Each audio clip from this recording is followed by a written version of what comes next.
Hello and welcome to Ivycreates. Today we're doing a posthumous pet portrait for this lovely little beagle.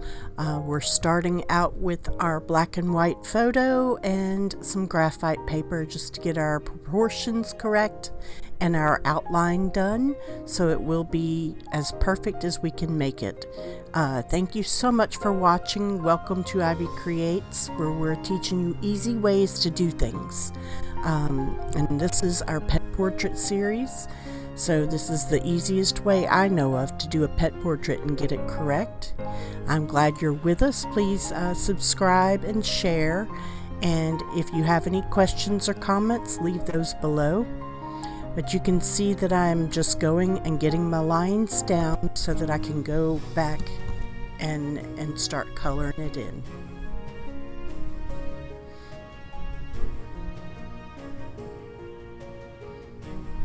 Now the next thing I'm going to do is do a background. I'm using a basic olive green chalk paint, and I'm just going to go around the outside edges and all around the canvas to make sure that there's no white showing and to give me a basis to work off of.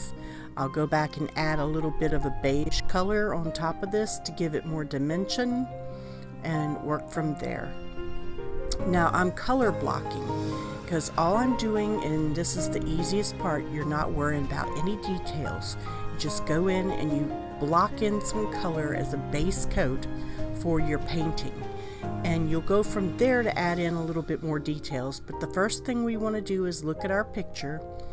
Look for the basic colors that we have, which this is going to be a burnt umber with a little bit of an orange color and a little bit of beige added.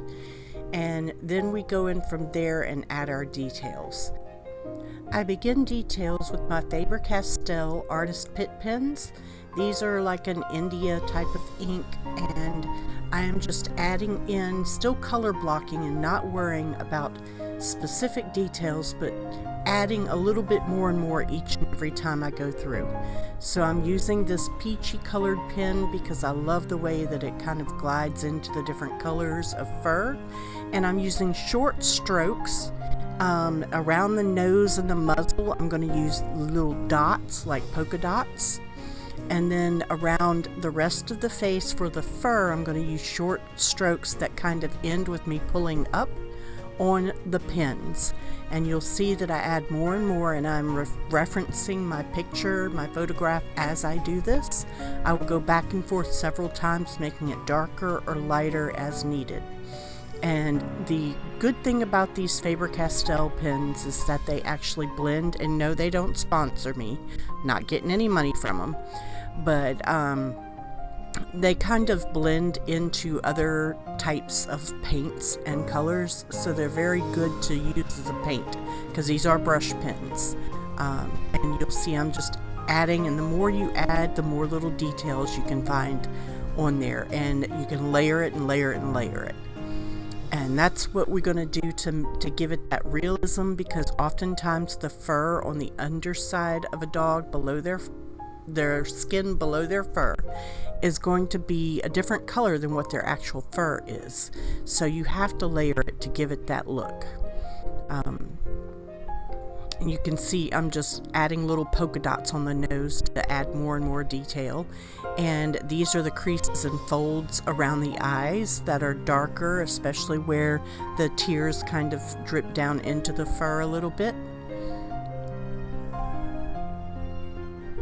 I hope you enjoy these. If you want to, I do have other pet portrait videos as well, and I go into a little bit more detail in those. This is the basics to show you what you can do and how you can do it. You can get into this. If you have different types of animals you would like to see painted, please let me know and I'll show you how to do those. Like I said, this one's very basic. I do have a long form that is a couple of hours long, and you can go through and look at that if you want more details. I use several different types of paint pens, and anywhere from acrylic paint pens to India ink. and I'll go through the different pens and use a little bit at a time, and different strokes on them to give that fur. And you want to do it just like you would paint grass, a long simple stroke, raising it up at the end.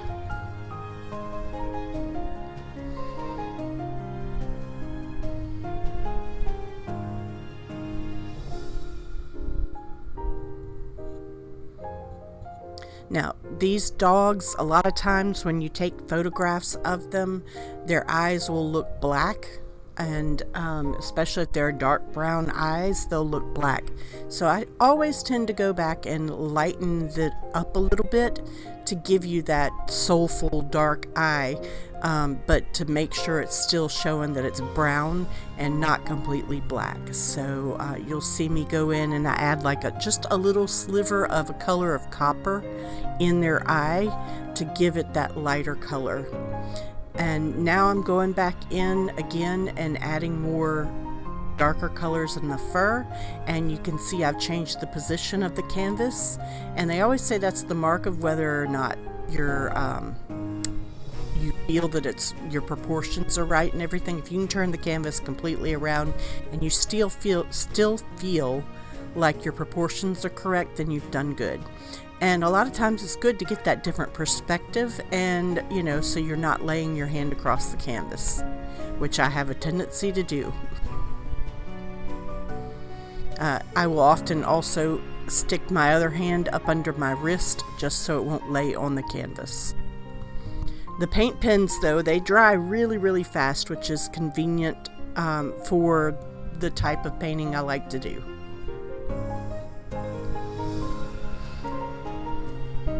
And again, it's just layering and layering until you get the colors that you're satisfied with. And you can always go back and paint over it. It's not the end of the world. You can paint light colors back over it. You can run a wash over it, which is a wash is a basic thinned down paint. I work mostly in acrylics and other types of brushes and things, like pens. But you can go with your acrylics and water it down, and then that helps you to add the colors and give you the depth and all of that, and also to lighten any colors and blend it more as you need. Now you can look and see I'm referencing several different photos on my phone to look at this puppy dog, and I also will go back into the photos on my phone and I will lighten and darken them just to get in details that I want to see or pull out. And that won't actually be the color of the animal so much as it's just to pull the details out that I want to bring out for you to see. And this puppy dog crossed the rainbow bridge, so it's no longer with us, but I thought this was a lovely way to honor your former puppy.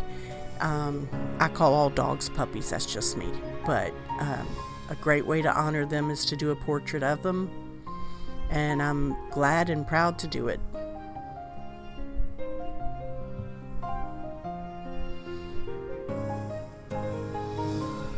I will go in with different grays and different blacks and browns just to keep adding those layers, and a little bit at a time is what gives you your detail, and you really don't see it tighten up until close to the very end of your painting is when you'll really start to notice that it gets tightened up and it looks like you want it to look.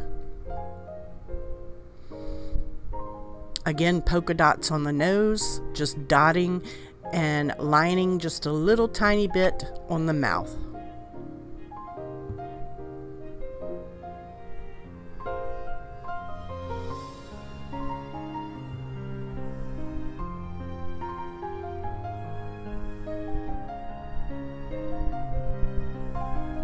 I'm glad you've joined us today, and I hope that you'll check out some of my other videos that I've offered on my channel, as well as my daily adventures with Clyde and Lucy, my dogs.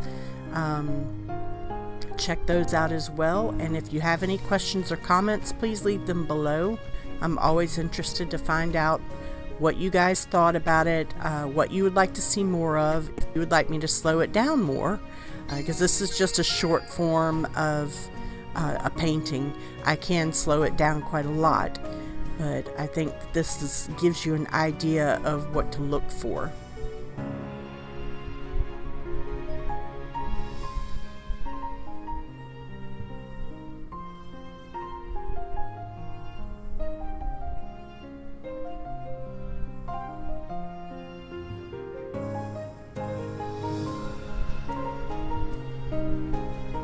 And you can see I can go back and add the highlights with the white pens that I have, the Faber-Castell pens and the other pens that I have. In addition to that, I have these great little paint pots because I don't really use a palette.